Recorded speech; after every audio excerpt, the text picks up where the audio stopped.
ربی واتوب اعوذ باللہ من الشیطان الرجیم بسم اللہ الرحمن الرحیم الحمد للہ رب العالمین الصلاۃ والسلام علی رسولہ الکریم ایھا المکی المدنی الامی صاحب وقار والسکینہ المدفون بارض مدینہ ابی القاسم مصطفیٰ محمد اللہم صلی علی محمد وعلی آلہ الطیبین الطاہرین المظلومین المعصومین الذین اذھب اللہ عنہم الرجس وطہرہم تطہیرا اللہم صلی علی محمد اما بعد فقد قال اللہ تعالی سبحانہ وتعالی فی قرآنہ المجید وفرقانہ الحمید وہو الکتاب المحکم وقولہ الحق بسم اللہ الرحمن الرحیم لقد من اللہ علی المؤمنین اذ بعث فیہم رسولا من انفسہم یتلو علیہم آیاتہ ویزکیہم وَيُعَلِّمُهُمُ الْكِتَابَ وَالْحِكْمَةَ وَإِنْ كَانُوا مِنْ قَبْلُ لَفِي ضَلَالٍ مُبِينٍ صلوات محمد اللہم صلی علی محمد وعجل فرجہ. عزیزان محترم، دعا ہے رب کائنات بسط کے محمد وآل محمد ہمارا آج کا یہ ذکر کی محفل کا انتظام کرنا، اس مجلس اعزا کا تمام مومنین و مومنات کا اس میں شریک ہونا رب کائنات اپنی بارگاہ عالی میں قبول و منظور فرمائے. بسد کے ذکر آل محمد رب کائنات تمام مومنین جہاں کے رزق، عزت، دولت، علم، فہم، شعور، صحت میں برکت عطا فرمائے. تمام مومنین جہاں خصوصاً پاکستان، افغانستان، یمن، بحرین، شام، عراق، اردن، سعودیہ، لبنان میں موجود تمام مومنین کے جان و مال، عزت و ناموس کو محفوظ فرمائے. دشمنان آل محمد اگر قابل اصلاح و ہدایت ہیں رب کائنات انہیں ہدایت عطا فرمائے، قابل ہدایت نہیں ہیں انہیں نیست و نابود فرمائے. امام زمانہ علیہ السلام کا ظہور جلد فرمائے. ہم سب کو آپ کی سپاہ میں شامل فرمائے، آپ کے منتظرین میں شمار فرمائے. ہم سب کو سیرت آل محمد پڑھنے، سمجھنے، اس پہ عمل کرنے کی توفیق عطا فرمائے. ہم سب کو ذکر محمد و آل محمد اس کی اصل روح کے ساتھ برپا کرنے کی توفیق عطا فرمائے. اس غم کو ہماری نسلوں میں جاری و ساری رکھے، سوائے غم آل محمد کے کوئی غم عطا نہ فرمائے. جتنی بھی نیک دلی شرعی حاجات ہیں رب کائنات بے حق کے ذکر آل محمد انہیں قبول و منظور فرمائے. جن مومنین نے مجھے جن دعاؤں کے لیے حکم کیا رب کائنات تو مقلب القلوب ہے، ان تمام دعاؤں کو قبول و منظور فرمائے. اس عالم میں ہمیں اس دنیا سے اٹھائے کہ ہمارا خدا ہم سے راضی ہو، اس عالم میں ہمیں میشور فرمائے حضرات آل محمد ہم سے راضی ہوں، اور آخرت میں تمام مرحوم مومنین و مومنات سمیت ہم سب کو شفاعت محمد و آل محمد بہرام. بلند تر صلوات پڑھتے ہیں. اللہم صلی علی محمد و آل محمد. عزیزان محترم، میں انتہائی مشکور و ممنون ہوں ادارے کی انتظامیہ کا کہ ان انتہائی اہم شبوں میں آپ حضرات کے ساتھ مل کے ذکر آل محمد کرنے کا یہ موقع عطا کیا. دعا ہے رب کائنات اس جگہ کو ہمیشہ ذکر آل محمد سے معمور رکھے. جو افراد بھی جس انداز میں بھی جس طرح سے بھی اس میں کوشش کرتے ہیں، حصہ لیتے ہیں، جتنا بھی ان کا حصہ، رب کائنات ان سب کی توفیقات میں برکت عطا فرمائے اور اس ذکر کو شاندار انداز سے جاری و ساری رکھے. گزشتہ مطالب یقیناً آپ کے ذہنوں میں موجود ہوں گے. ہم مقصد بعثت پیغمبر کے حوالے سے گفتگو کر رہے تھے. ابھی آپ نے انتہائی مفصل انداز میں کل کی مجلس کے سمجھ لیں اس موضوع سے مربوط ہو گئی گفتگو. آپ نے دیکھا اور سنا کہ کس انداز سے پیغمبر کے آثار کو اس دنیا سے مٹایا جا رہا ہے، حقیقتاً کس انداز سے. لہٰذا ضرورت ہے کہ جس حد تک دشمن کوشش کر رہا ہے ان ہستیوں کو مٹانے کی، اتنا ہی ان کے ذکر کو بڑھ چڑھ کے کیا جائے. اور اس میں حقیقت ہے کہ مذہبیات کے اندر بھی کوئی ایسی ہستیاں تاریخ میں نہیں گزریں آدم سے لے کر اس گھرانے محمد و آل محمد تک اور تب سے لے کر آج تک کوئی ایسی ہستیاں دنیا میں گزری ہی نہیں جن کی یاد اور تذکرے کو اتنی شدت سے منایا جاتا جس انداز میں حضرات محمد و آل محمد کا ذکر کیا جاتا. لہٰذا اور یہ کوششیں آج سے جاری نہیں ہیں، یہ صدیوں سے جاری ہیں. بس آل سعود جو کر رہے ہیں وہ ان تمام منصوبوں کی ایکسٹینشن ہے جو پہلے وضع کیے گئے. یہ 1400 سال سے یہ چیزیں جاری ہیں. پیغمبر کے آثار مٹانے کا سلسلہ فوری بعد پیغمبر شروع ہو گیا، حتیٰ یوں سمجھ لیجئے پیغمبر کی حیات ظاہر میں ہی شروع ہو چکا تھا. حیات ظاہر میں شخصیت کو گرانے کی کوشش کی گئی اور پیغمبر کے دنیا میں جانے کے بعد شخصیت سمیت آثار کو مٹانے کی کوشش کی. مگر خدا نے اتنا لطیف رکھا سلسلہ کہ محمد کو محمد پہ تمام نہیں کیا.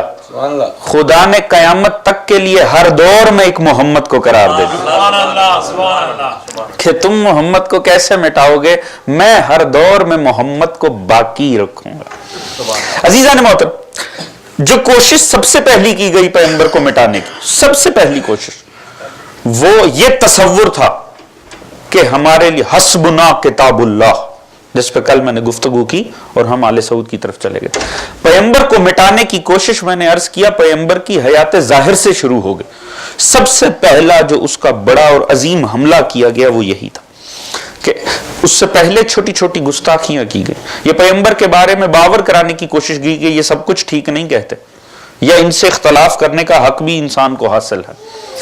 خدا نے فرمایا تھا کہ نہیں، جو نبی تمہیں دے دے، وما اتاکم الرسول فخذوہ، جو نبی تمہیں دے اسے لے لو.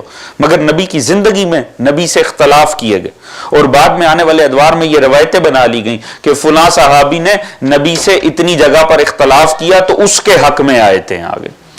بنیادی طور پہ کوشش کیا ہے؟ پیغمبر کی عظمت کو گرائے گا. آج بھی جن کتابوں کو عالم اسلام میں صحیح کہا گیا ان کے اندر وہ چیزیں موجود ہیں، آپ جا کر پڑھیں کہ پیغمبر گزر رہے ہیں، کسی کو زراعت کا مشورہ دیا، دے کر آگے چلے گئے، اگلی دفعہ اس کی زراعت تباہ ہو گئی ہوئی تھی.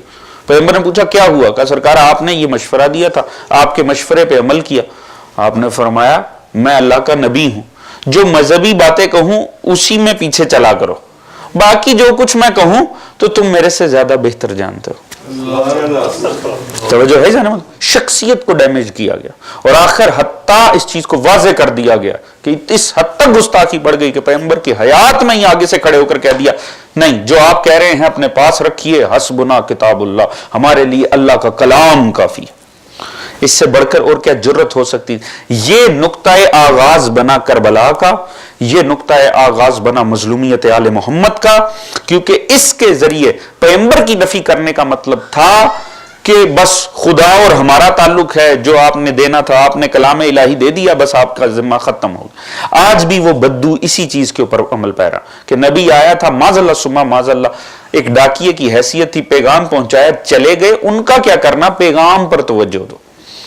لہٰذا یہ جو پیغام پر توجہ دو اور شخصیت کو چھوڑ دو، مراد یہ ہے کہ جب نبی کی کوئی ویلیو نہیں تو پھر آل نبی کو کہاں سے مانیں گے؟ یہی وجہ ہے ابن تیمیہ وہ بدبخت کہ جس کی تعلیمات کو بنیاد بنا کر آل سعود نے یہ ساری تباہی کی ہے جو بھی آپ نے سنی، نبی کے تمام فزیکل آثار مٹانے کی. اس بدبخت نے یہ کہا تھا کہ عالم اسلام کا سب سے بڑا بت روضہ رسول ہے. یہ ابن تیمیہ نے کہا تھا، سب سے بڑا بت عالم اسلام کا. لہٰذا میں نے اسی لیے عرض کیا تھا ان کا مقصد یا حسین کی نفی کرنے کا مقصد حسین نہیں، مقصد ہے رسول کی نفی کرنا. یہ آل محمد کے ذکر سے جو انہیں دشمنی ہے بنیادی طور پہ دشمنی رسول کی ہے، مٹانا رسول کو چاہتے ہیں. لہٰذا اب یہی جملہ دیکھ لیجیے، ہمارے لیے قرآن کافی. عرض کروں مجلس کا پہلا جملہ عرض کروں کہ یوں سمجھیے کہ دو میں سے ایک باتیں ہیں، یا یہ جملہ جہالت کی بنیاد پہ کہا گیا یا اس پر جہالت کا فتویٰ لگے گا یا شرک کا فتویٰ لگے گا. اگر تو یہ بات خام خیالی میں یوں ہی کہہ دی گئی، فضول بات کر دی گئی تو یہ جہالت ہے. نبی کے آگے نبی کی بات کو ٹوکنا فضول انداز میں یہ جہالت ہے. اور اگر یہ مقصد طریقے سے کہا گیا ہے تو شرک ہے.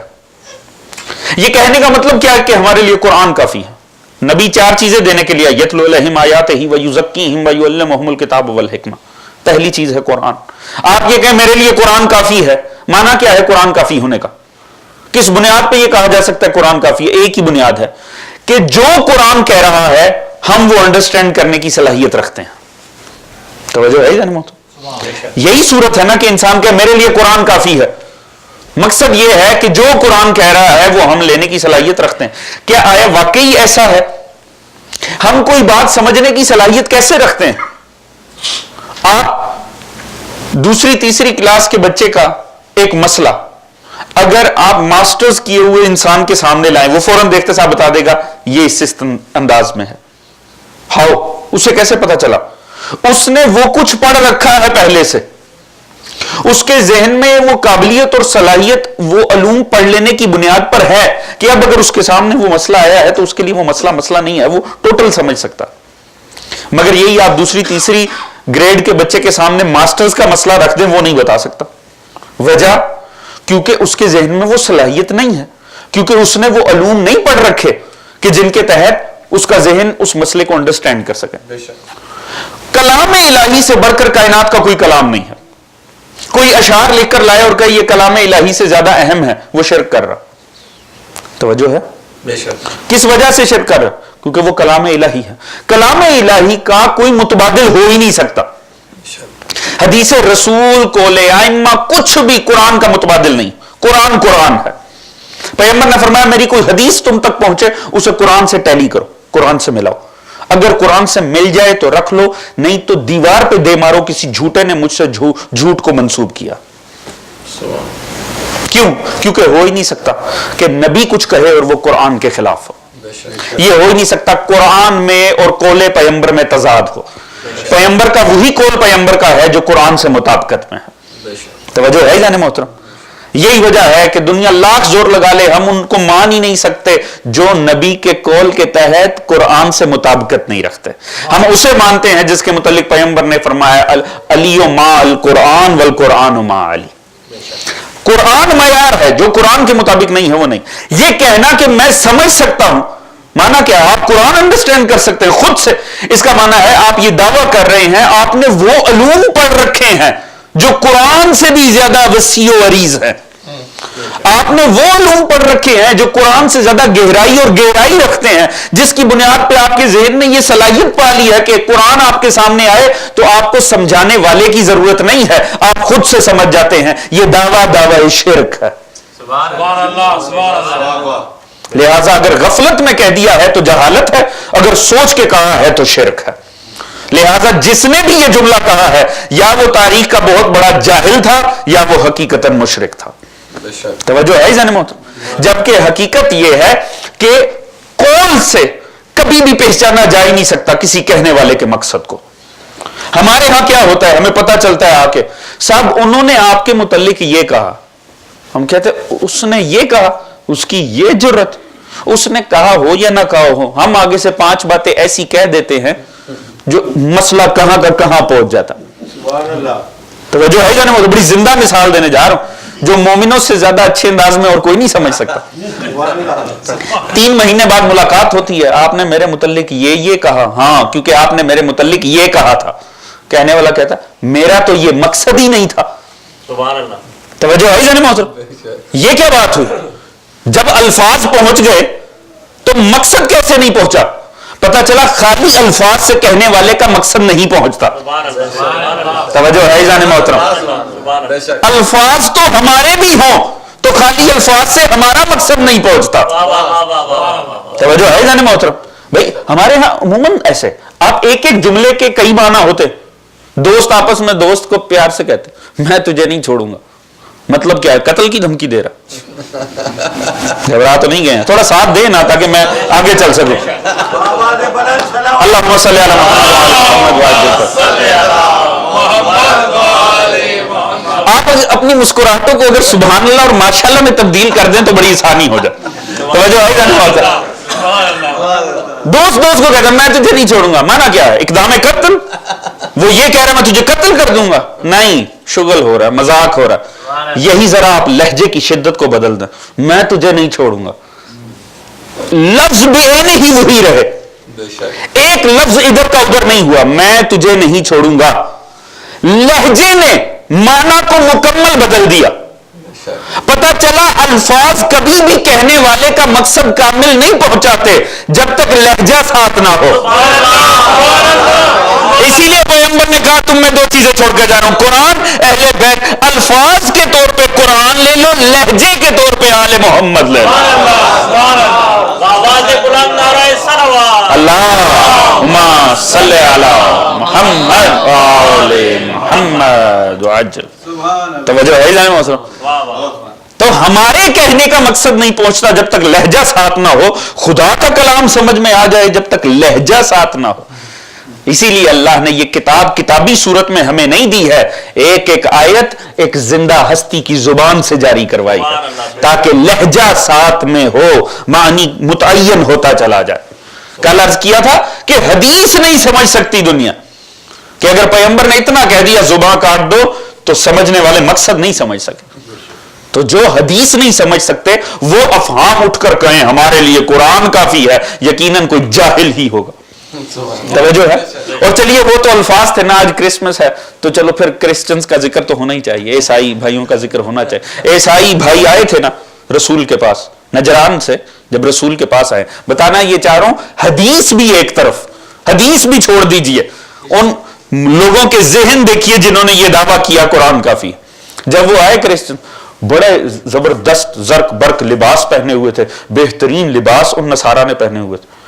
اب جیسے ہی وہ مسجد میں داخل ہوئے, مسجد میں آئے تو انہوں نے آتے سا ان کی عبادت کا وقت ہو گیا, انہوں نے مسجد میں وہ گھنٹیاں بجانی شروع کر دی. جب گھنٹیاں بجانی شروع کر دی تو صحابہ کو مسئلہ ہو گیا, یا مسجد کے آگے سے جلوس نہیں 1400 سال بعد گزرنے دیتے. تو جن کے جو ماننے والوں کا یہ عالم ہے تو پیروں کا عالم کیا ہوگا. لہذا مصیبت پڑ گئی, مسجد ہماری عبادت خانہ انہوں نے غلیظ کر دیا, خراب کر دیا. تڑپتے آئے رسول کے پاس, یا رسول, ہم نے فرمایا خبردار کچھ نہیں کہنا, وہ اپنی عبادت کر رہے ہیں. یہ ہے سیرت پیغمبر, یہ ہے سیرت رسول. کاش یہ سیرت رسول اس امت میں جاری ہوتی. خدا کی قسم, وہ رسول جس نے نصارہ کو بھی اجازت دی, عبادت کر رہے ہو خدا کی کرو. لہٰذا آج تعجب کی بات ہے کہ ایک دوسرے کے اس میں عبادت نہیں کی جا سکتی. مومن مسجد میں چلا جائے مسئلہ ہے, کوئی غیر امام بارگاہ میں آ جائے مسئلہ ہے, یہ جہالت ہے. سیرت رسول سمجھنی چاہیے. اب وہ رسول جس نے اتنا وسیع القلبی کا مظاہرہ کیا صحابہ کی نسبت, جب پیغمبر مسجد میں آئے فوراً نبی کے وہ سامنے آئے, نبی نے رخ تبدیل کر لیا. وہ فوراً دوسری طرف سے آئے نبی کے سامنے, نبی نے اپنے چہرہ اقدس کو تبدیل کر لیا. بڑے پریشان ہوئے کہ یہ وجہ کیا, یہ کیا, ہمیں خود سے بلایا, ہم اپنی مرضی سے تو نہیں آئے, دعوت دے کر بلایا ہے, اب آئے ہیں اور یہ اخلاق ہے. وہ پیغمبر جس کے اخلاق کی اتنی دھوم ہے اور جس کے اخلاق کے متعلق اتنے کارنامے ہیں کہ اتنا با اخلاق پیغمبر ہے, غربا سے عمرا سے ایک انداز میں بات کرتا ہے, بڑے لطیف انداز میں کرتا ہے, وہ جس کے اخلاق کے چرچے. پیغمبر کا اخلاق ہی وہ شاید جو سب سے 40 سال اخلاق پیغمبر کا منوایا گیا. اللہ رب العزت نے 40 سال نبی کا خالص تن اخلاق منوایا. مولا امیر سے کسی نے پوچھا تھا یا علی پیغمبر کے اخلاق گن دیجئے, آپ نے فرمایا تو مجھے پہلے دنیا کی تمام اشیاء گن کے بتا. سبحان اللہ. اس نے کہا یا علی اتنا مشکل کام, آپ نے فرمایا تعجب ہے تجھ پہ, خود آسان کام نہیں کرتا, مجھے مشکل کام کی دعوت دے رہا. توجہ ہے جانے, اتنا با اخلاق پیغمبر. اور کیا وجہ ہے کہ دیکھو تو صحیح کہ اب ہماری طرف یہ بد اخلاقی کہلائے گی نا, کوئی آپ سے بات کرنے کے لیے سامنے آپ ادھر منہ کر لیں. پھر وہ آئے, اب صحابہ سے پوچھا, اب بیچارے کیا کرتے, تعجب میں آگے کہ بلایا اور اب بات نہیں کرتے. صحابہ سے پوچھا جی بتائیے یہ کیا وجہ ہے, صحابہ نے خاک بتانا تھا.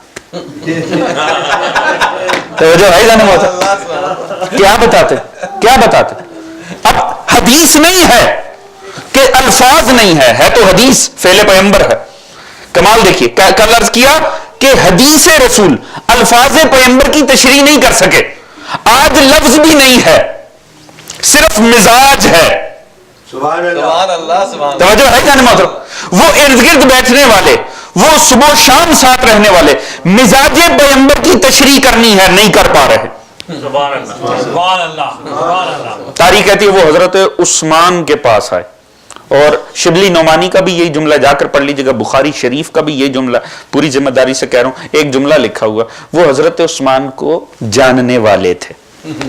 توجہ ہے جان محترم؟ سبحان اللہ سبحان اللہ سبحان اللہ. ان کے جاننے والے تھے، سبحان اللہ. لہذا ان کے پاس ہے. یہ کیوں نہیں ہم سے بات کر رہے؟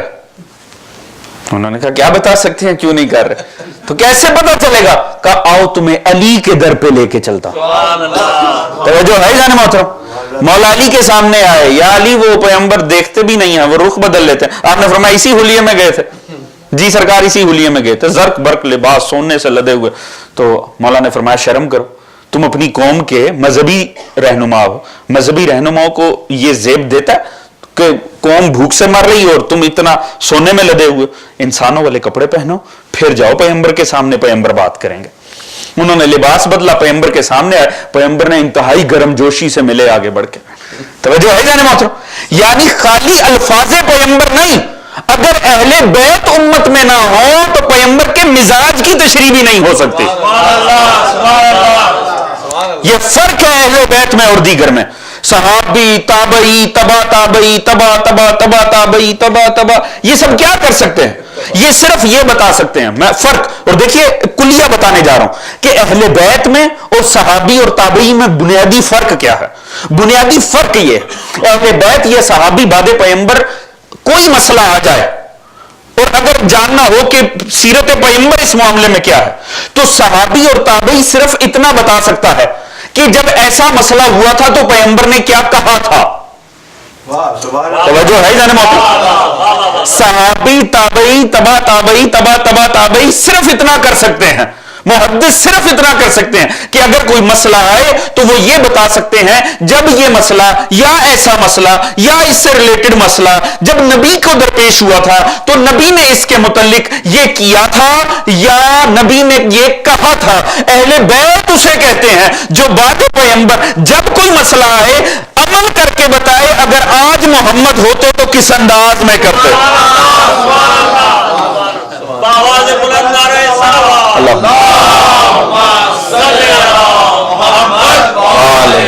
محمد وعجل. توجہ ہے جانے محترم؟ لہذا یہ جملہ بنیادی طور پہ جہالت بھرا جملہ تھا، یہ کہنا کہ ہمارے لیے قرآن کافی ہے. مگر اب آخری تقریر ہے، آگے بڑھ جانا لازمی ہے. دوسری شے کیا؟ وَيُزَكِّيهِمْ، اور وہ تمہارا تزکیہ نفس کرتا ہے. تزکیہ نفس کرنے کا معنی کیا ہے؟ پاک کرتا ہے. پاک کرنے کا معنی کیا ہے؟ عیب دور کرتا ہے، تمام برائیاں بیچ میں سے دور کرتا ہے، اٹھا کر پھینک دیتا ہے عیب کو. دیکھیے بات کا آغاز کہاں سے ہوا تھا؟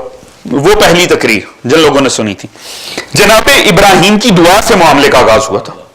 جناب ابراہیم نے کعبے کی تعمیر کے دوران دعا مانگی تھی کہ یا اللہ مجھے اور اسماعیل کو مسلمان بنا، ہماری ذریت میں بھی ایک ایسی امت بنا. وَابْعَثْ فِيهِمْ رَسُولٌ مِّنْهُمْ يَتْلُو عَلَيْهِمْ آيَاتِكَ، پھر ان میں اس امت میں اس نبی کو مبعوث کرنا جو آیات کی تلاوت کرے. اب دیکھیے تھوڑا سا لطیف فرق آئے گا، بڑا سمجھنے سے تعلق رکھتا ہے. اللہ نے ابراہیم کی دعا کو بے عینی ہی قبول کیا مگر ایک فرق ڈال دیا. ابراہیم نے جب دعا کی تھی تو ترتیب یہ تھی وَابْعَثْ فِيهِمْ، جناب یہ سورہ بقرہ کے اندر لکھی ہوئی ہے، 128 آیت سے آن ورڈ آپ پڑھتے جائیں تو آپ کو مل جائے گی.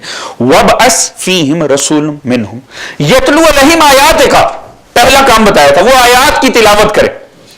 دوسرا وَيُعَلِّمُهُمُ الْكِتَابَ وَالْحِکْمَةَ وَيُزَكِّيهِمْ، اور پھر علم کتاب و حکمت دے اور تزکیہ کرے. ابراہیم نے جب ذکر کیا تھا تو تزکیے کو مؤخر کیا، علم و حکمت دینے کی بات پہلے کی. خدا نے 3 جگہ پہ قرآن میں بے عین ہی اسی انداز میں بتایا کہ ابراہیم تیری دعا قبول ہو گئی، مگر خدا نے کس انداز میں ترتیب دی؟ وَالَّذِي بَعَثَ فِي الْأُمِّيِّينَ رَسُولًا مِّنْهُمْ يَتْلُو عَلَيْهِمْ آيَاتِهِ، پہلے آیات کا ذکر کیا تھا. خدا نے دوسری بات کی وَيُزَكِّيهِمْ، اور تزکیہ نفس کرتا ہے. آخر میں وَيُعَلِّمُهُمُ الْكِتَابَ وَالْحِکْمَةَ، علم کتاب و حکمت کو ابراہیم نے پہلے ذکر کیا تھا تزکیے سے، اللہ نے تزکیہ پہلے کر کے علم و حکمت کو بعد میں رکھا. سبحان اللہ سبحان اللہ. دعا ساری قبول کی، بے عین ہی قبول کی، جو جو چیزیں مانگی تھی وہی انگریڈینٹس پورے رکھے، مگر علم و حکمت بعد میں، تزکیہ پہلے. کیوں؟ علم نبی سے لو تو علم کیا ہے؟ نور ہے. توجہ ہے جان محترم, خدا نے تزکیہ پہلے رکھ کے بتایا, یاد رکھو جہاں نجاست ہونا وہاں طہارت نہیں آتی. یہ نہیں ہے کہ علم پیغمبر, حکمت پیغمبر نجس لوگوں تک پہنچ سکے گی, نہیں, وہ اسی تک پہنچے گی جس کا تزکیہ پہلے ہوگا. توجہ ہے جان محترم, لہذا پہلے تزکیہ رکھا, علم و حکمت کو بعد میں. تزکیہ معنی کیا ہے؟ نجاست کی دوری. 1400 سال سے ہمارا اور امت کا یہی مسئلہ. ہم کہتے ہیں اس سے مانیں گے جو طاہر ہوگا. دنیا کہتی ہے نہیں, انہیں مان لیا جائے. کیوں؟ ہم جیسے تھے. یہ پیغمبر کو ہم جیسا کیوں قرار دیا گیا؟ وجہ کیا تھی؟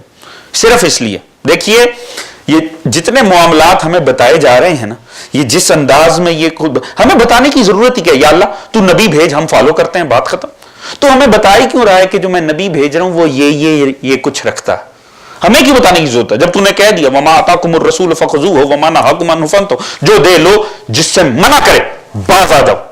جب اتنا ہم سرنڈر کیے ہوئے ہیں آگے سے, سبحان اللہ, اسلام ہوا تسلیم, جب ہم سرنڈر ہو چکے ہیں آگے سے, میں یوتی الرسول فقط اطاعت کی اللہ کی, جو اطاعت کی رسول کی اس نے اطاعت کی اللہ کی. جب ہمیں چوں چرا کرنے کی اجازت ہی نہیں ہے تو ہمیں بتا کیوں رہا ہے دیکھو جو میں پیغمبر بھیج رہا ہوں نا, وہ آیات کی تلاوت کرنے آیا ہے, وہ تزکیہ کرنے آیا ہے, وہ علم دینے آیا ہے, وہ حکمت دینے آیا ہے. یا اللہ ہمیں کیوں بتا رہا ہے؟ تو نے بس کہہ جو دیا, دیکھو میں بھیج رہا ہوں, جو کہہ رہا ہے وہ کرو.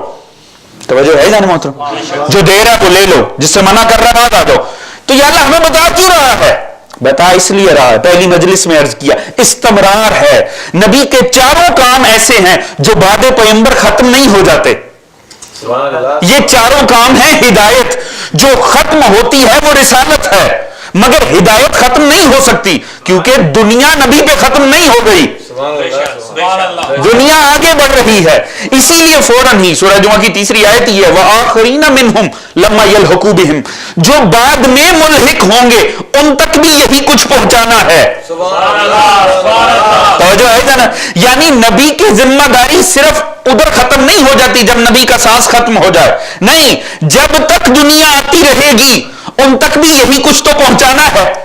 تو اب سمجھیے خدا بتا کیوں رہا ہے؟ کیوں؟ کیونکہ اس ہدایت کے عہدے کو آگے بڑھنا ہے. لہذا خدا بتا رہے دیکھ لو, جس نے بھی جس کو وارث بنانا ہے, وارث میں وہی کچھ ہونا چاہیے جو اس میں ہو جس کا وہ وارث ہو. توجہ ہے جان محترم. لہذا اس بات کو دیکھیے, حکیم کا وارث کون ہوگا؟ حکیم ہی ہوگا. ایسے ہی ہے جی, ڈاکٹر کا وارث ڈاکٹر ہی ہوگا, انجینئر کا وارث انجینئر ہی ہوگا. آپ ڈاکٹر کی جگہ بٹھا دیں انجینئر کو, کہیں صاحب بہت پڑھے لکھے ہیں تو پڑھے لکھے چھوڑیں گے کسی کو نہیں. توجہ ہے جانے محترم, آپ انجینئر کی جگہ ڈاکٹر بٹھا کے کہیں صاحب پڑھے لکھے تو ہیں تو پڑھے لکھے چھت سر پہ آ کے گرے گی. اسلام کے ساتھ اور کچھ نہیں ہوا, چھت سر پہ آ کے گر گئی. توجہ ہے جانے محترم. لہذا ہونا کیا چاہیے؟ جو جس کا وارث ہو اس میں وہی کچھ ہونا چاہیے کہ جس کا وہ وارث ہے اس میں ہو. تو نبی میں کیا ہے؟ یتلو علیہم آیات ہی, وہ آیات کی تلاوت کرتا ہے. تو وارث پھر وہی ہوگا جو یہ کہہ سکے بچھاؤ مسند اور بٹھا دو مجھے, اہل قرآن سے پوچھیں. توجہ ہے جان محترم, میں بتاتا ہوں کون سی آیت کہاں آئی ہے, کون سفر میں آئی ہے, کون سی حضر میں آئی ہے, کون سی لحاف میں آئی ہے, کون سی منزل پہ آئی ہے, کس کے حق میں آئی ہے, ناسخ کون سی ہے, منسوخ کون سی ہے. جس کو 20 سال میں سورہ بقرہ یاد نہ ہو اس پر نہیں آ سکتا. وَيُزَكِّيهِمْ, جو تزکیہ نفس کرے. لہذا لازم ہے کہ جو بھی وارث ہو, دیکھیے جو بھی ہو, میں نام تو کسی کا لے ہی نہیں رہا, جو بھی ہو کم از کم معیار یہ ہے اتنا بڑا صاحب عصمت ہو کہ 1400 سال سے عیب ڈھونڈنے والوں کو کوئی عیب ہی نہ ملے. کجا یہ کہ بیٹا باپ کے سامنے کھڑے ہو کر کہہ دے سزا وہ دے جو خود نہ پیتا ہو. توجہ ہے جان محترم. وَيُعَلِّمُهُمُ الْكِتَابَ وَالْحِكْمَةَ, ہونا وہ وارث چاہیے جو علم دے سکے, جو حکمت دے سکے, جو یہ کہہ سکے سلونی. پوچھو مجھ سے جو پوچھنا ہے, میں زمین سے زیادہ آسمان کے راستے بہتر جانتا ہوں, نہ یہ کہ وہ جنہیں مسئلہ پوچھ لو تو گھر والوں سے پوچھ کر بتا. توجہ ہے جانے محترم. لہذا خدا اسی لیے ڈسکرائب کر رہا، یہی وجہ ہے 1400 سال سے ہمارا مسئلہ یہ ہے پیغمبر طہارت دینے آیا، لہذا ہم اسے مانیں گے جو طہارت دینے کی صلاحیت رکھتا، مگر یہاں مسئلہ ہی کچھ اور ہے۔ کیوں نبی کو کیوں کہا گیا اپنے جیسا ہے؟ آسانی پیدا کرنے کے لیے، کیوں؟ تاکہ بعد میں سہولت سے جسے بٹھانا ہے بٹھایا جا سکے۔ اور یہ بھی اسے سوچنے کی بات ہے، جب پیغمبر اپنے جیسا ہوگا تو جو صحابی ہوں گے وہ تو ہم سے بھی گئے گزرے ہوں گے، توجہ ہے جانے مطلب بدقسمتی دیکھیں، اگر نبی اپنے جیسا ہوا تو صحابی تو پھر ہم سے نیچے ہی ہوا۔ مجھے تو سمجھ نہیں آتی ان کی جو پورے کراچی میں جا کر لکھے، روڈوں کے اوپر لکھا میں نوکر صحابہ دا، توجہ ہے جی، یعنی میں نوکر ہوں صحابہ کا۔ صحابہ کس کے ماننے والے ہیں؟ نبی کے ماننے والے ہیں۔ ہم کس کے ماننے والے ہیں؟ نبی کے ماننے والے ہیں۔ تو پھر وہ کون ہوئے؟ نوکروں کے نوکر، توجہ ہے جانے محترم؟ تو ہم کس کے نوکر ہیں؟ نبی کے۔ تو پھر وہ کون ہوئے؟ ہمارے بھی نوکر۔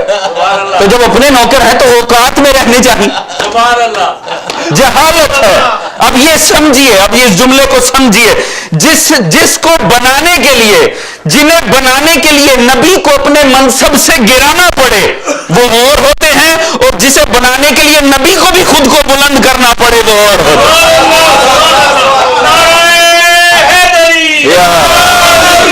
بآواز بلند نعرہ صلوات،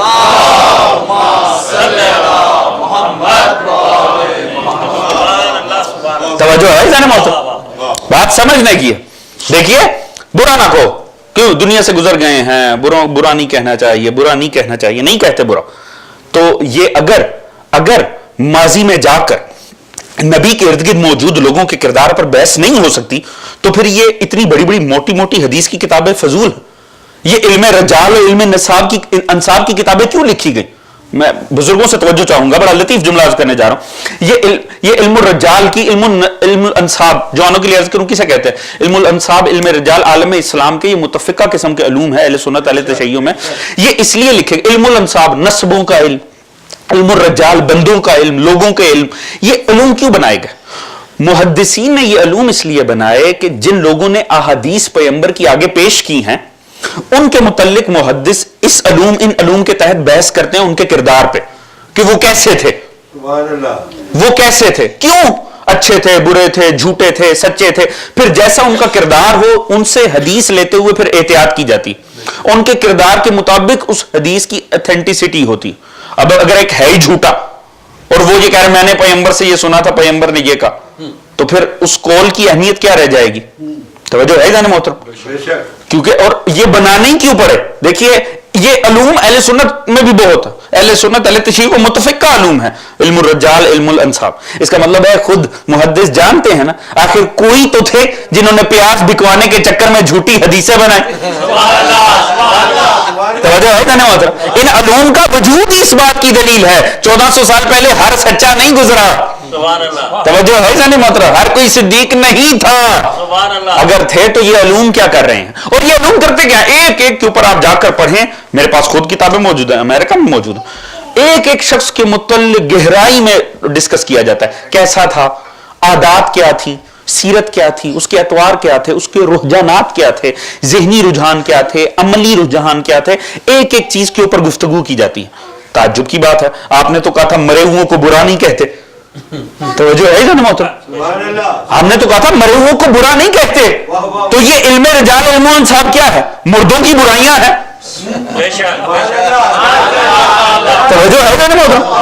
یہ کیا ہے؟ یہ مردوں کی برائی ہے نا، ایک شخص مر گیا ہے، اب آپ ساری دنیا کو لکھ کے بتا رہے ہو ایسا تھا، ویسا تھا، یہ سوچتا تھا، وہ کرتا تھا، یہ برائی نہیں ہے، یہ مردوں کی برائی ہوئی۔ تو یہ برائی جائز کی ہو گئی، ایک ہی وجہ ہے، ویسے کرو حرام ہے، ایک وجہ سے جائز ہو گئی، صاحب ان سے کلام پیغمبر لینا ہے، بہت خوب، چونکہ کلام پیغمبر لینا ہے لہذا ان کو دیکھنا لازمی ہے، کہیں کوئی جھوٹا تو نہیں قول پیغمبر دے رہا، کیا کوئی فاسق تو قول پیغمبر نہیں دے رہا؟ کیا کوئی منافق تو قول پیغمبر نہیں دے رہا؟ اس کا مطلب ہے تمام عالم اسلام اس بات پر متفق ہے نا کہ جن سے رسول لیا جائے ان کے کردار کو گہرائی میں جا کے دیکھنا چاہیے.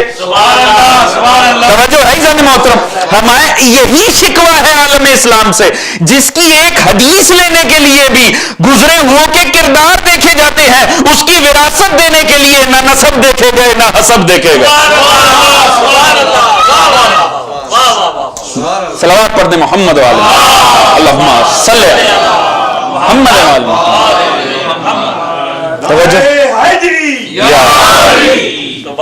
توجہ ہے جانے محترم؟ لہذا کیا ہے کہ ہمارا یہی شکوہ ہے. اور دیکھ لیں برا نہ کہیں، اسلام کا آغاز ہوتا کیا ہے؟ نفی سے ہی ہوتا ہے. لا الہ الا اللہ، جھوٹے کی نفی لازم. آپ ابراہیم، دین ابراہیمی ہے نا، ملت ابراہیمی کا تسلسل ہے نا. ابراہیم کی ہدایت کا آغاز کہاں سے ہوا؟ کہ ہاتھ میں پھول پکڑ کے آپ دے رہے تھے ہر کسی کو؟ نہیں، کلہاڑے سے آغاز ہدایت ہوا تھا. بتوں کو توڑا، ایسے ہی ہے جی، کلہاڑے سے آغاز ہدایت ہوا. تو کیا نہیں کہا جا سکتا کہ دیکھو صاحب یہ اچھا دین پھیلانے آئے ہیں جو آغاز ہی ڈسٹرکشن سے کر رہے ہیں؟ سرکار رسول اللہ، رسول کی ہدایت کا آغاز کہاں سے ہوا؟ تعلیمات کا آغاز کہاں سے ہوا؟ لا الہ الا اللہ سے. مکہ میں لا الہ الا اللہ کے اوپر ہی زور رہا نا. کیوں؟ کس چیز سے آغاز رہا؟ ہر جھوٹے خدا کی نفی سے. کوئی بات تو کرے کہ یا رسول اللہ آپ با اخلاق ہیں، آپ دنیا کو قائل کرنے آئے ہیں، تو جھوٹوں کی نفی کیوں کر رہے ہیں؟ آپ سچا پیش کریں نا، اس کا کردار دیکھ کے ہی لوگ جھوٹوں کو چھوڑ کے سچے کی طرف آ جائیں گے. توجہ ہے نا؟ آپ کیوں دوسروں کی نفی کر رہے ہیں؟ آپ سچے کو پیش کریں، لوگ ڈفرنس دیکھیں گے، سچے کی طرف آ جائیں گے. نہیں، پیغمبر نے کہا سچے پہ بات بعد میں ہوگی، جھوٹے کی نفی پہلے. پورا ایک گو اللہم صلی علی محمد وعلی محمد. تاریخ میں ایک پورا گروہ گزرا ہے مسلحین کے نام سے. ان کا کام کیا تھا؟ انہوں نے آ کے پیغمبر کو یہ مشورہ دیا تھا، یا رسول اللہ دیکھیے آپ کی مسئلہ یہ ہے، لوگ کیوں پتھر مار رہے ہیں، لوگ کیوں مخالفت کر رہے ہیں. جب انہوں نے دیکھا نا کہ اس کی ہدایت کو روکا نہیں جا سکتا، ایک گروہ باقاعدہ پیدا ہوا. اور دیکھیے کتنا اچھا اور نیک مشورہ دیا آگے. کہا دیکھیے یا رسول اللہ مسئلہ یہ ہے کہ اس طرح تو معاملات خراب ہی رہیں گے، کیونکہ آپ کا آغاز ہی ہوتا ہے نفی کرو جھوٹوں کی. یعنی جنہیں وہ آلریڈی مانتے ہیں ان کی پہلے نفی کرو، بعد میں آپ کے خدا کو مانو. تو سرکار ایسا ہے کہ آپ خدا کو منوائیں، ان کے جھوٹے خداؤں کو برا کہنا چھوڑ دیں، انہیں غلط کہنا چھوڑ دیں. ہوگا کیا؟ پیار محبت آ جائے گی، لوگ حق کو قبول کرتے چلے جائیں گے. آپ نے فرمایا مشورہ اپنے پاس رکھو. تو جو ہے نا محترم، کیوں حق کا خدا اس دل میں نہیں آ سکتا جہاں پہلے ہی جھوٹے خدا بیٹھے ہوں. توجہ ہے نا محترم؟ مولا امیر، تاریخ جانتے ہیں، بزرگ بیٹھے ہوئے، مولا امیر اقتدار پہ آئے ہیں. مولا نے آتے ساتھ پہلا حکم کیا جاری کیا؟ ابھی جو فرما رہے تھے کہ آگا کہ پورا خاندان بٹھایا ہوا تھا بلاد عرب کے اوپر، اپنے کزن، اپنے یار دوست سارے بنی امیہ نے بٹھایا. مولا کا پہلا آرڈر کیا تھا؟ مولا نے بیٹھتے ساتھ کا سارے گورنر فارغ. پہلا سرکاری آرڈر ہی یہی تھا. مولا نے فرمایا سارے بیٹھے بٹھائے فارغ. مولا کو بڑا قیمتی اور اچھا مشورہ دیا. مغیرہ بن شیبہ وہ آیا پیغمبر کے، آیا مولا امیر کے پاس، مولا کو آ کے بڑا پولیٹیکلی بڑا کام کا مشورہ دیا، آج کی سیاست کے مطابق بہترین مشورہ. یعنی مشورہ سن کے لگتا ہے اسے نواز شریف کے مشیر ہونا چاہیے. آ کر کہنے لگا یا علی دیکھیں آپ کیا کر رہے ہیں، سرکار ایسے تو مسئلہ خراب ہوگا. کیوں؟ اور ہوا بھی. وہ سارے بدبخت جا کے مل گئے مکہ میں، جنگ جمل برپا کر دی، وہاں سے بھاگے تو جا کے شام میں اکٹھے ہو گئے. معاویہ نے ویسے ہی انکار کر دیا، میں نہیں کرسی چھوڑتا، اس نے اقتدار پہ قبضہ کر لیا. تو دیکھیے مولا کو آ کے مشورہ کیا دیا. اس نے کہا سرکار ایسا ہے کہ ابھی آپ کی ہے حکومت نہیں تازی ذرا اس کے قدم جمائیں، ابھی نہ ان کو ہٹائیں، پھر آہستہ آہستہ طریقے سے گراتے چلے جائیں، نہیں تو یہ سرکشی کریں گے. ہوا وہی جو اس نے کہا. مشورہ نیک تھا. کیوں؟ ظاہری پولیٹکس کے حوالے سے نیک تھا. جو فرعونی اور فرعون نمرود کی سیاست ہوتی ہے اس کے مطابق مشورہ ٹھیک تھا. مولا نے کیا فرمایا؟ جبکہ مولا نہیں جانتے، اگر اس کا فہم یہ جانتا ہے. تاریخ نے کہا کہ علی کی بدقسمتی کے 3 ارب کے دماغ بیک وقت علی کے مخالف ہو گئے. اس میں معاویہ، عمر ابن عاص اور مغیرہ بن شیبہ ہے. مورخ یہ کہتے ہیں کہ مولا امیر کی بدقسمتی تھی کہ 3 ارب کے دماغ علی کے مخالف ہو گئے. یہ تینوں سیاست شیطانیہ کے سربراہ تھے. انتہائی بدبخت قسم کے تینوں اکٹھے ہو گئے. تو مغیرہ بن شیبہ نے جو مشورہ دیا، مولا نے فرمایا ممکن نہیں ہے اگر ایک دن بھی علی اس اقتدار پہ رہے اور علی کے تحت کوئی ظالم بھی اقتدار میں رہے. سبحان اللہ سبحان اللہ. توجہ ہے جانے محترم، یہ ممکن نہیں ہے. کیوں؟ جھوٹے کی نفی، نقصان کیا ہوتا ہے وہ ایک طرف، مگر جب تک جھوٹے کی نفی نہ ہو حق کو نہیں مانا جا سکتا. حسین چلتے ہیں کربلا کے لیے، کیا نہیں مشورے دیے گئے؟ مولا ایسے نہیں، مولا اس انداز میں نہیں، مولا یوں نہیں، مولا اس طرح سے نہیں. مولا نے کیا فرمایا؟ نہیں. ابراہیم سے لے کر حسین تک ہر کسی کی زبان پہ لا پہلے آیا. سبحان اللہ سبحان اللہ. کیوں؟ جہاں نجس ہوگا وہاں پاکیزگی نہیں ہوگی، جہاں نجاست ہوگی وہاں طہارت نہیں ہوگی، جہاں غلط ہوگا وہاں صحیح نہیں ہو سکتا. اور آج بھی آپ دیکھ لیجئے کربلا 2 شہزادوں کی جنگ، رضی اللہ بن رہا ہے. کون؟ یزید. ڈاکٹر ذاکر نائک نے نہیں کہا، رضی اللہ بن رہا. ہم یہ چیز تسلیم نہیں کر سکتے. ہم 1400 سال سے کہہ رہے ہیں نہیں، اگر یزید سچا ہے تو پھر حسین غلط، اور اگر حسین کو حق ماننا ہے تو ماننا پڑے گا یزید غلط. 2 کشتیوں کے سوار دین میں ہوا ہی نہیں جا سکتا. بلکہ میں تو کہتا ہوں انہوں نے یزید کو رضی اللہ کہہ کے بہت اچھا کیا ہے. کیوں؟ اب ہمیں بھی ان کے مکتب میں معیار رضی اللہ پتا چل گیا. توجہ ہے جانے محترم، اگر یزید رضی اللہ ہے تو پھر ہر اس کو اٹھا کر دیکھنا پڑے گا جس کے ساتھ رضی اللہ لگتا ہے. اللہ جانے کس کس کے اندر یزید بیٹھا ہو.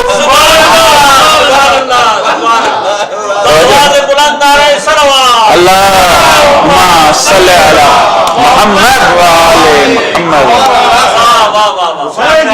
زندہ باد حسینیت، زندہ باد یزیدیت، مردہ باد یزیدیت، مردہ باد. توجہ ہے جانے محترم، بھئی حق بنتا ہے نا کہ اس کا مطلب ہے معیار یہ ہے رضی اللہ، یزید رضی اللہ. تو پھر خدا جانے کون کون سا رضی اللہ یزید اور کون کون سا یزید رضی اللہ. حق بنتا ہے نا پھر ہم دیکھیں. مگر بہرحال ہمیں ٹینشن نہیں ہے، ٹینشن انہیں ہو جن کے مکتب میں رضی اللہ ہوں. ہمیں نہیں پرابلم، ہمارے مکتب میں جو ہے علیہ السلام. توجہ ہے جانے محترم. بلکہ میں یاری عرض کر دوں، دیکھیے کیا فرمایا، لقد من اللہ علی المؤمنین اذ بعث فیہم رسولا. میں نے عرض کیا خدا نے کس میں بھیجا؟ بدوؤں میں نبی نہیں بھیجا، مومنین میں بھیجا ہے. یعنی مومنوں کی اس کا مطلب ہے ایک قسم تو نہیں ہوئی، 2 قسمیں ہوئی نا.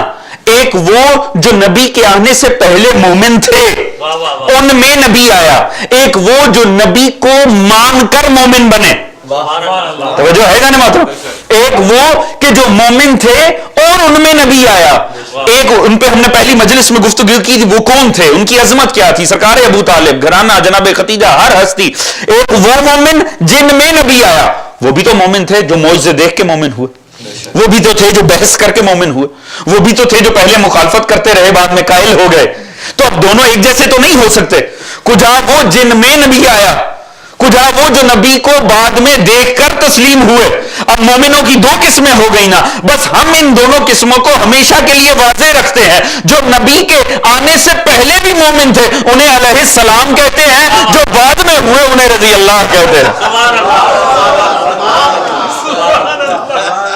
جب اللہ نے فرق رکھا ہے تو پھر ہم بھی فرق مٹنے نہیں دیتے. توجہ ہے جانے موت. وَيُعْلِمُهُمُ الْكِتَابَ وَالْحِكْمَةَ. وہ کرنے کیا ہے؟ وہ دینے کیا آیا ہے؟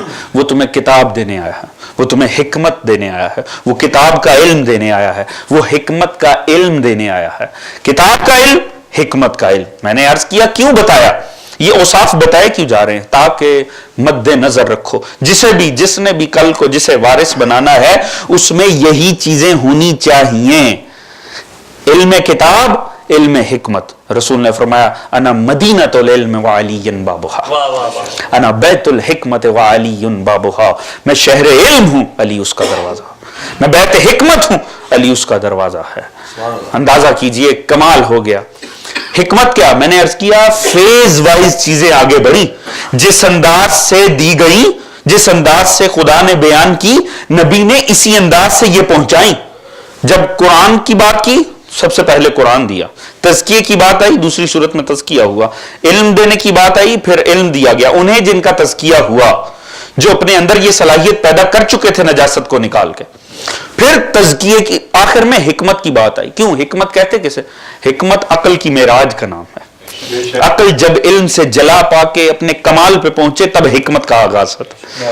آپ دیکھیے اسی لطیف انداز میں پیغمبر نے بھی بیان کیا, جب علم کی بات آئی تو خود کو شہر علم قرار دیا, جب حکمت کی بات آئی تو خود کو بیت حکمت قرار دیا.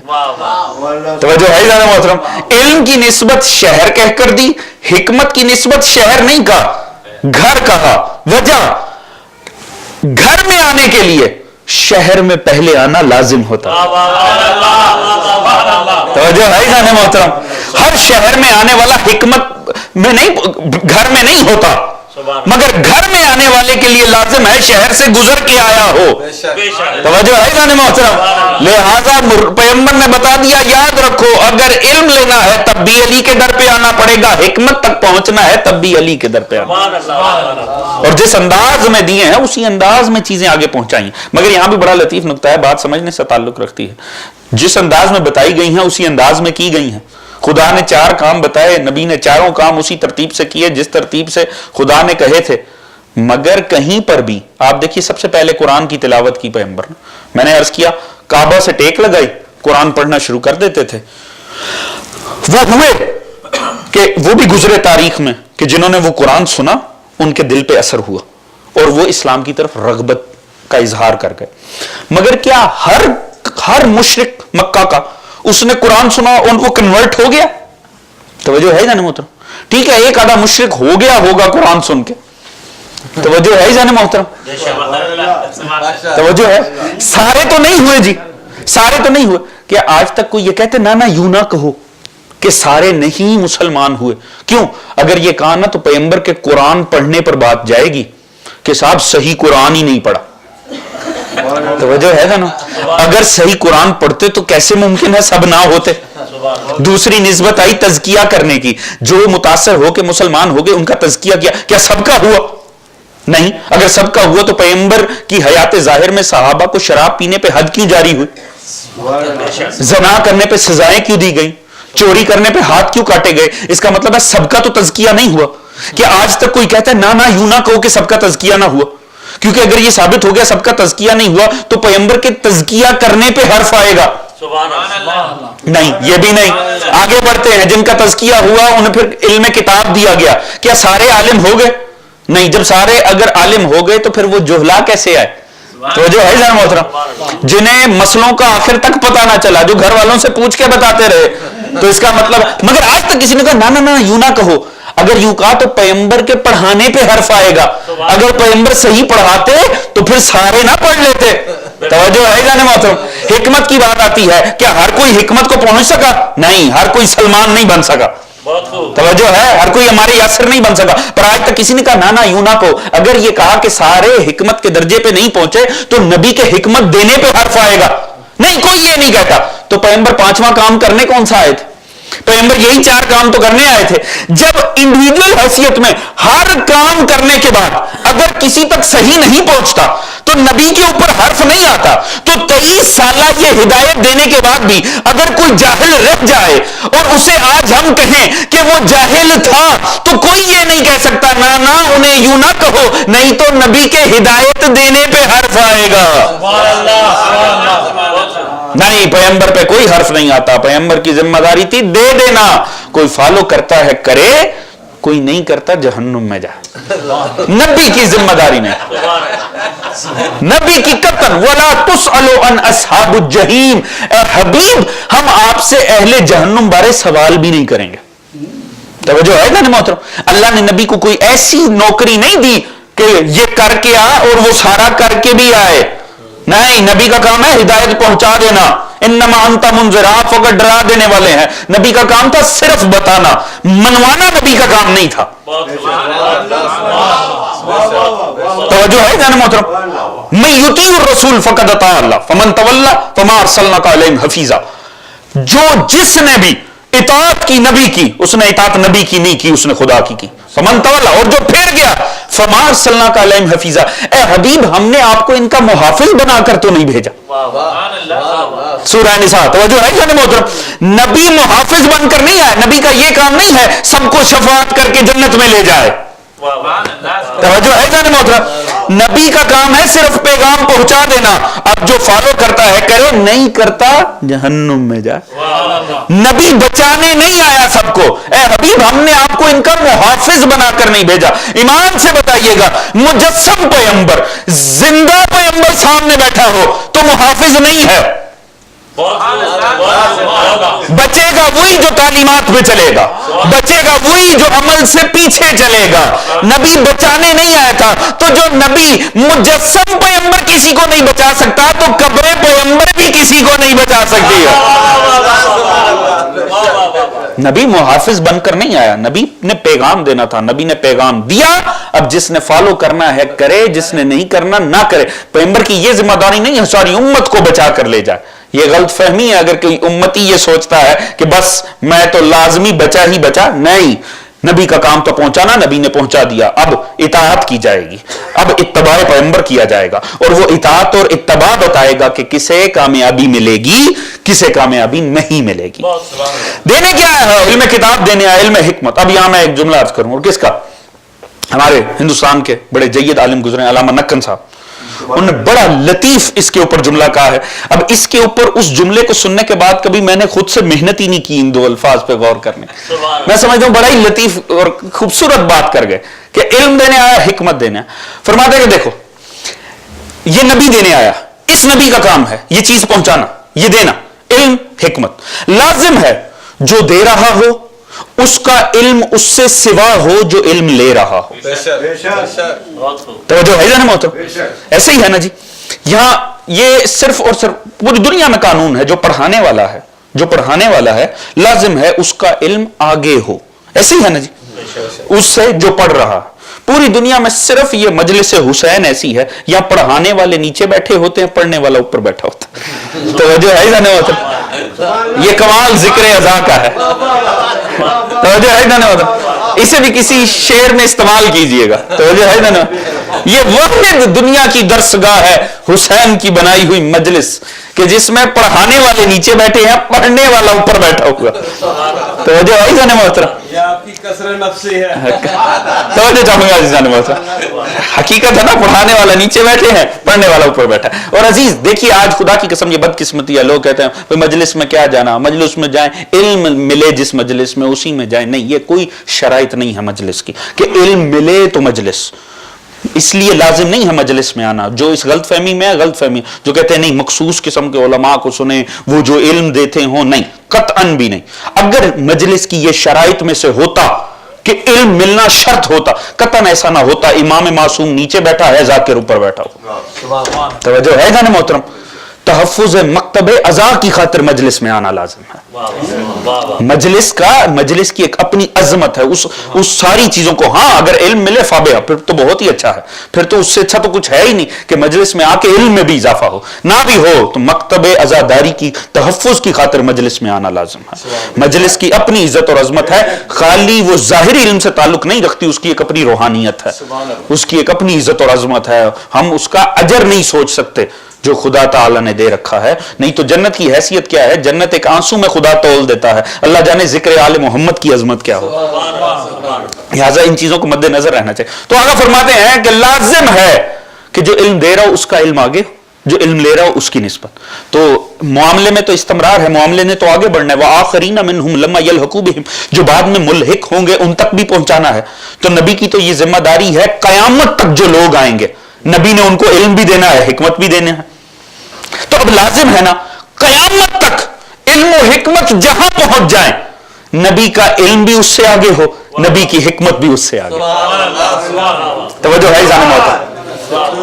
اللہم صلی علی محمد وآل محمد وعجل۔ کہیں پہنچ جائے دنیا، قیامت تک دنیا کہیں پہنچ جائے، لازم ہے علم پیغمبر اس سے آگے۔ کل انسانی علم و ترقی جو آج انسان نے کی ہے، اسے اگر آپ نے ٹوٹل کرنا ہو ایک جملے میں یا ایک مختصر سی بات میں، آپ کیسے کر سکتے ہیں؟ آپ علم و حکمت کو، اگر انسان کی علم و عظمت کی پہچان کیا ہے، اگر مختصر کریں، انسان کی جتنی ترقی ہے نا، انسان نے جتنی بھی ترقی کیا، آپ دو چیزوں سے ناپ سکتے ہیں، جان سکتے ہیں۔ ایک انسان نے علم کو، ایک انسان نے وقت کو اپنی قید میں محدود کر دیا، دوسرا انسان نے فاصلوں کو سمیٹ لیا۔ توجہ ہے جانے محترم, جتنی بھی انسانی یہ سائنسی ترقی جتنی بھی ہے آپ اس کو اس طرح سے آپ ناپ سکتے ہیں. ایک انسان نے وقت کو وہ کام جو سالوں میں ہوا کرتے تھے مہینوں میں ہونا شروع ہوئے, مہینوں سے دنوں میں آنے شروع ہوئے, دنوں سے ساعتوں میں آنے شروع ہوئے, ساعتوں سے اب ٹچ سکرین پہ آ گئے.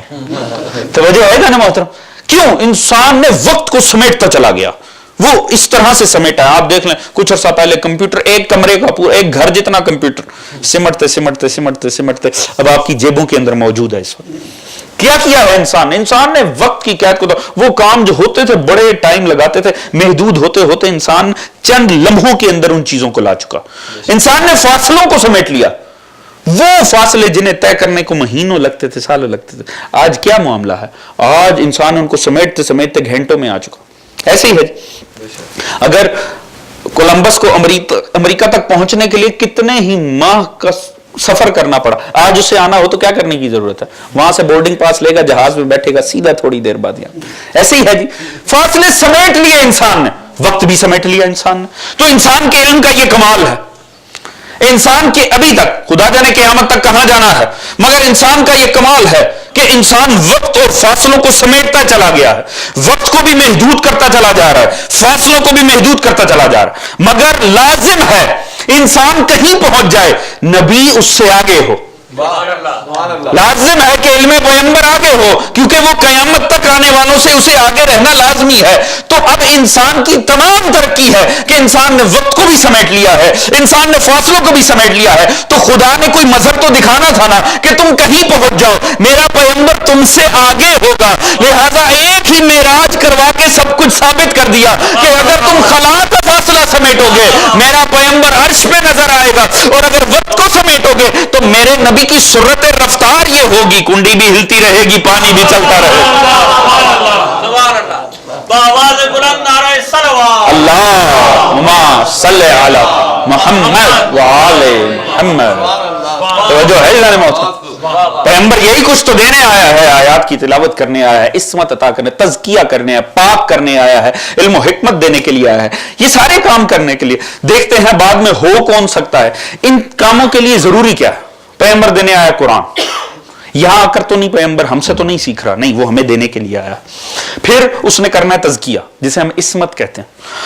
اب بدقسمتی یہ ہے جس عالم اسلام میں ہم رہتے ہیں وہاں عصمت کا تصور یہ ہے کہ معصوم صرف بچوں کو سمجھا جاتا. توجہ ہے جانے محترم, یہ ہمارا ایک عمومی تصور جو عالم اسلام کے نزدیک معصوم صرف بچوں کو سمجھا جاتا. اور بچے میں کہتا ہوں وہ معصوم ہوا کرتے ہیں, وہ شریف ہوتے ہیں جنہیں موقع نہ ملے. توجہ ہے, دو قسم کے شریف ہوتے ہیں نا, ایک وہ انسان ہوتا ہے جو حقیقتاً شریف ہوتا ہے, ایک وہ جس بیچارے کو کبھی موقع ہی نہ ملا. یہ بچے یہ دوسری کیٹیگری والے شریف ہوتے ہیں. جیسے انہیں موقع ملنا شروع ہوتا ہے پتہ لگ جاتا ہے کتنا شریف ہے. توجہ ہے جانے محترم. تو عالم اسلام میں معصوم صرف بچے کو سمجھا جاتا ہے. ٹھیک ہے, یہ عصمت ہے, مگر بہرحال جو بھی وارث پیغمبر ہو اس میں خود بھی عصمت ہونی چاہیے. کیوں؟ تزکیہ وہی کرے گا جو تزکیہ رکھتا ہوگا. اسی لیے اللہ کا پیغمبر معصوم ہے کیونکہ اس نے لوگوں کو پاک کرنا. لازمی ہے جو وارث ہو اس میں وہی کچھ ہو جو پیغمبر میں ہو. لہٰذا قرآن بھی رکھتا ہو, عصمت بھی رکھتا ہو. اور پھر یہ منوانے کے لیے لوگوں میں سے عیب دور کر کے علم و حکمت دینے کے لیے, ٹھیک ہے اس میں علم ہونا چاہیے, قرآن اس میں ہونا چاہیے, عصمت اس میں ہونی چاہیے, شجاعت ہونی چاہیے. توجہ ہے جناب, شجاعت نہ ہو تو منوائے کیسے؟ لہٰذا اگر نبی کے انکار ہدایت کو آگے بڑھانا ہے یہ تین چیزیں لازمی ہے. جس کو بھی مسلمان وارث بناؤ مگر کم از کم یہ تین چیزیں اس میں ہوں, اس میں شجاعت بھی ہو, اس میں عصمت بھی ہو. توجہ ہے جناب محترم, قرآن بھی رکھتا ہو جسے بھی وارث, اور وہ کیسے ہم سے سیکھ کے نہ بنا ہو, وہ خدا کی طرف سے یہ لایا ہو. توجہ ہے جان محترم. تو خدا نے مسلمانوں کے ہی جو عصمت کا معیار ہے اس کے مطابق ہی انہیں بتا بھی دیا کہ نبی کا وارث کون ہو سکتا ہے. یہی وجہ دکھانے کے لیے ایک ایسی ہستی کو بھیجا جس نے نبی کے ہاتھوں پہ آتے ساتھ ہی قرآن پڑھنا شروع کر دیا, تاکہ پتا چل جائے یہاں نہیں سیکھ رہا, وہاں سے لا رہا ہے. بچہ ہے تو مسلمانوں کے نزدیک معصوم ہی ہے, اور اجدر کو چیر کے بتایا شجاعت بھی یہاں نہیں سیکھ رہا, شجاعت بھی وہاں سے لا. آواز بلند نعرہ سلوات.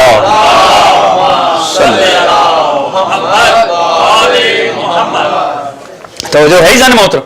لہذا معاملہ ایسے ہے کہ یہ چیزیں آگے بڑھنی ہیں، ہدایت کو آگے بڑھنا، اور ایک بات تسلی ہے کہ انہیں قیامت تک چلنا ہے، لہذا تسلسل قیامت تک چلنا ہے۔ یہی وجہ ہے کہ اگر ان چیزوں نے آگے بڑھنا ہے وَآخَرِينَ مِنْهُمْ لَمَّا يَلْحَقُوا بِهِمْ، اور جو بعد میں ملک ہوں ان تک بھی پیغمبر آپ یہ پہنچائیں، تو پھر لازمی ہے کہ پیغمبر کہیں نہ جائیں۔ توجہ ہے ذرا محترم، پھر لازمی ہے محمد مصطفیٰ کہیں نہ جائیں۔ کیوں؟ پھر جب جب لوگ آئیں محمد مصطفیٰ موجود ہوں۔ توجہ ہے نا محترم، پھر دنیا نے تو کہا محمد چلے گئے، ٹھیک ہے مان لیا محمد چلے گئے، مگر ماننا پڑے گا اگر محمد مصطفیٰ چلے گئے تو کوئی نہ کوئی محمد تو اپنی جگہ پر ہونا ہی چاہیے، کہ جب جب انسانیت ہو کوئی محمد ضرور موجود ہو جو انکار پیغمبر کو، جو ہدایت کو آگے تسلسل میں جاری رکھے۔ یہی وجہ ہے الحمدللہ رب العالمین ہمارا مسئلہ ہی نہیں ہے۔ کیوں؟ کیونکہ ہماری نظر میں ہاں محمد رسول اللہ چلے گئے مگر محمد آج بھی موجود ہے۔ توجہ ہے جانے محترم، یہی وجہ ہے ہم کلنا محمد کے قائل ہیں، ہم ہر دور میں ایک محمد کے قائل ہیں، ہر دور میں ایک ایسا کردار محمد مصطفیٰ کا حامل ایک ایسی ہستی ہونی چاہیے۔ کیوں؟ اللہ نے جب انسان کو دنیا میں بھیجا ہے، انسان کو بھیجا ہے مگر اس عالم میں نہیں بھیجا کہ انسان تو ہو کوئی ہادی نہ ہو، اس نے پہلے انسان کو ہی ہادی بنا کر بھیجا تاکہ کوئی انسان بھی یہ نہ کہہ سکے میں تھا کوئی ہدایت کرنے والا نہیں تھا۔ تو جو اللہ ایک انسان کو بھی بغیر ہادی کے گوارا نہیں کرتا، وہ آج 6 ارب انسانوں کو بغیر ہادی کے کیسے چھوڑ سکتا؟ توجہ ہے جانے محترم، لہٰذا ہم کلنا محمد کو مانتے ہیں۔ کلنا محمد کا معنی کیا ہے؟ کلنا محمد کا معنی یہ ہے کہ افراد چاہے بدل جائیں کردار ایک ہی ہے۔ توجہ ہے جانے محترم، چہرے بدل جائیں کردار ایک ہی ہے، مگر دور بدل جائیں کردار ایک ہی ہے۔ یہی وجہ ہے کسی نے چھٹے امام سے پوچھا تھا، امام جعفر صادق علیہ السلام، اللہم صلی علی محمد وعلی مولا آپ کے جد نے یہ کیا فرمایا؟ کلنا محمد، ہم سبھی محمد ہیں۔ معنی کیا ہوا؟ ہم سبھی محمد ہیں۔ ہم نے تو مختلف دیکھا ہے، ہم نے کسی کو علی دیکھا ہے، کسی کو حسن دیکھا ہے، کسی کو حسین دیکھا ہے، کسی کو سید سجاد دیکھا ہے، کسی کو باقر دیکھا ہے۔ آپ کے جد نے فرمایا سبھی محمد ہیں، تو یہ معنی کیا ہوا؟ مسجد میں بیٹھے تھے، فرمایا قرآن اٹھا کر لا، قرآن لے کر آیا، آپ نے فرمایا یہ کیا ہے؟ کہنے لگا سرکار قرآن ہے۔ فرمایا کھولتا جا اور بتاتا جا تجھے کیا ملتا ہے۔ کھولنا شروع کیا، مولا یہ سورہ بقرہ ہے، یہ آل عمران ہے، یہ سورہ نساء ہے، یہ سورہ یاسین ہے۔ فرمایا بند کر، یہ کیا ہے؟ کہا مولا قرآن ہے۔ فرمایا اب بھی نہیں سمجھا ہے، اگر الگ الگ دیکھو کوئی علی ہے، کوئی حسن ہے، کوئی حسین ہے، اگر ایک انداز سے دیکھو کلنا محمد، سبھی کے سبھی محمد۔ آواز بلند نعرہ صلوات، اللہم صلی علی محمد۔ توجہ ہے جانے محترم، اور دیکھیے یہ تھے کار پیغمبر۔ قیامت تک جس نے اپنے آپ کو ہدایت کے اوپر رکھنا ہے، اسے بھی جب بھی وہ اپنے آپ کے لیے تیار ہو جائے ہدایت کرنے کے لیے، اسی انداز میں یہ کام کر لے، انسان عظمت پا لے گا۔ ہر انسان پر واجب ہے، امت مصطفیٰ میں ہونے کی وجہ سے مصطفیٰ کا کلمہ پڑھنے کا تقاضا ہے، قرآن سے اپنے ربط کو نہ توڑے۔ توجہ ہے جانے محترم، قرآن کے ذریعے اپنے آپ کو تزکیے کی منزل پہ لائے، خود سے عیب کو دور کرے، علوم آل محمد سمجھے، علوم آل محمد کو اپنی ذات میں بسا کے حکمت کے درجوں کو پائے۔ یہ 4 کام نبی کرنے آئے تھے، ہر دور کا یہ تقاضا ہے ہر مومن سے، جو اشہد ان محمد رسول اللہ پڑھتا ہے اس کا تقاضا ہے نہ قرآن سے ربط توڑے، نہ اپنے تزکیے سے توجہ ہٹائے، بلکہ ان دونوں کو کرتے ہوئے اپنے آپ کو علوم آل محمد کی طرف لے۔ اسی لیے میں ہر مجلس میں کہتا ہوں، ہر مجلس میں دعا کرتا ہوں، یا اللہ ہمیں سیرت آل محمد پڑھنے، اسے سمجھنے اور عمل کرنے کی توفیق عطا فرمائے۔ گو کہ یہ کام کر، دعا اس کام میں ہوتی نہیں ہے، دعا اس کام میں ہوتی جو اپنے اختیار سے باہر ہو۔ میرے پاس پانی کا گلاس پڑا، میں دعا کرتا ہوں یا اللہ پانی پینے کی توفیق عطا فرما، تو اٹھا کر پی کیوں نہیں لیتا؟ توجہ ہے جانے محترم، مگر یہ ہمارے اوپر اتنا بدقسمتی کا لمحہ آ چکا ہوا ہے کہ ہم نے ٹوٹل پڑھنا ہی چھوڑ دیا ہوا ہے آل محمد کو۔ ہمارے ہر جا کے کتب خانہ دیکھ لیں، بیچارے جنتریاں چھاپ چھاپ کے گزارا کر رہے ہیں، کیونکہ سیرت آل محمد کوئی پڑھنا نہیں چاہ رہا، کوئی کردار آل محمد کی شے پڑھنا نہیں چاہ رہا، سوائے فیس بک کے آج ہم کوئی بک کی جوان نہیں پڑھتے اللہ کے حکم سے۔ لہٰذا یہ سمجھنے کی بات ہے، خدارا دین کو حاصل کریں، دین کو پڑھیں، قرآن سے تعلق رکھیں، اپنے تزکیے پہ توجہ دیں، علم و حکمت کی طرف آئیں۔ اور حکمت کمال کیا ہے؟ سیرت آل محمد سے منسلک ہو جانے کا۔ لہٰذا ان منزلوں کو طے کریں. تو عزیز بات جہاں سے شروع ہوئی تھی وہاں ختم کرتے ہیں. یہ جملہ حسبنا کتاب اللہ میں نے عرض کیا یہ مصائب آل محمد کی بنیاد بنا. اس جملے کو کہنے والے کا مقصد کیا تھا اور سمجھنے والوں کا مقصد یہ تھا کہ بس نہ ہمیں محمد کی ضرورت ہے نہ پھر آل محمد کی ضرورت, ہمارے لیے قرآن کافی ہے. یہی ہم نے دیکھا کہ ناطق قرآن کو چھوڑ دیا گیا, قرآن نیزوں کے اوپر آ گیا. توجہ ہے جانے محترم, یہ نقصان ہوتا ہے ناطق قرآن کو چھوڑنے کا کہ پھر قرآن سے بھی ربط کوئی نہیں رہ سکتا. لہٰذا آج قرآن ظاہر ہے, حقیقت قرآن کچھ اس امت کے اندر باقی نہیں, بلکہ ہم نے دیکھا کہ ناطق قرآن کی آیتوں کو بازاروں کے اندر گھمایا گیا. ہم نے دیکھا کہ یہ نقصان ہوا آل محمد کو چھوڑنے کا, اتنا نقصان ہوا کہ 40 سال تک سید سجاد خون روتے رہے. اس انداز میں یہ پلٹے ہیں واپس. اتنے مظالم ہوئے کہ سید سجاد فرماتے ہیں ہمارے جد نے وصیت کی تھی میرے بعد میری آل کا خیال کرنا. فرمایا اس صورت میں بھی ہم پر اتنا ظلم نہ ہوتا کہ اگر پیغمبر یہ کہہ کے جاتے میرے بعد میری آل کو اجاڑ دینا, میرے بعد میری آل کو قتل کر دینا, یہ تب بھی اتنا ظلم نہ کرتے جتنا اس صورت میں کیا ہے کہ پیغمبر نے فرمایا تھا میرے بعد میری آل کا خیال کرنا. اتنا ظلم ہوا ہے, اتنے مظالم تھے کہ بس عزیز چوتھے امام کی زندگی کا ایک ایک لمحہ عالم روگ بن گیا. اس سے بڑھ کر کیا ہوگا کہ کسی کو مسکراتا دیکھ کر آنکھوں میں آنسو آ جائے. کیا عالم ہوگا. لوگوں نے پوچھا نا مولا کب تک یہ گریہ جاری رہے, پوچھ لیا نا کسی نے, خدا کی قسم یہ سوال کرنا تھا. مولا کے زخم ادھڑ گئے. کسی نے کہہ جو دیا مولا یہ گریہ کب تک جاری رہے گا. کھانا دیکھتے ہیں تو رو پڑتے ہیں, پانی دیکھتے ہیں تو رو پڑتے ہیں, کسی کے گھر میں شادی دیکھتے ہیں تو رو پڑتے ہیں, کسی کا بسا گھر دیکھتے ہیں تو رو پڑتے ہیں. جیسے کہا نا مولا کب تک. ایک مرتبہ میرے مولا کے زخم ادھڑ گئے, رو کر کہا سوالی تو نے مجھ پر رحم نہیں کیا, سوالی تو نے انصاف نہیں کیا, مجھے ایمان سے بتا.